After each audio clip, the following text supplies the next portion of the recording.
Deuxième épisode de Yokai no Jidai, avec cette fois-ci un invité de poids, ce gros Tados, qui est le Gashado Kuro. Le Gashado Kuro est un esprit prenant la forme d'un squelette gigantesque. Son nom veut dire en gros squelette clac-clac, étant donné que ses os s'entrechoquent en faisant gashi-gashi, donc clac-clac en japonais. Vous me suivez? Il existe deux versions de ses origines. Soit il est un amas d'ossements de personnes mortes de famine, soit il est la personnification de la rancune et la colère de cadavres laissés sans sépulture. Dans tous les cas, le Gashadokuro est un être extrêmement dangereux.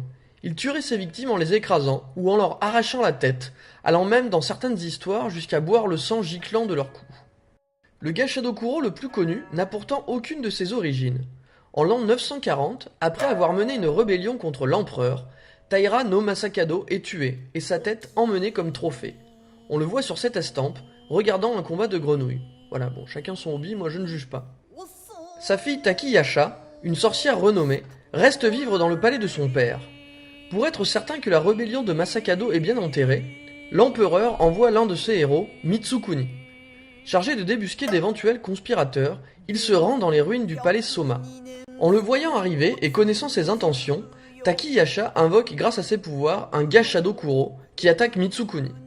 La scène a été reproduite par Utagawa Kuniyoshi, le dernier grand maître de l'estampe sur bois, et est utilisée dans le générique d'une émission qui vous est peut-être familière.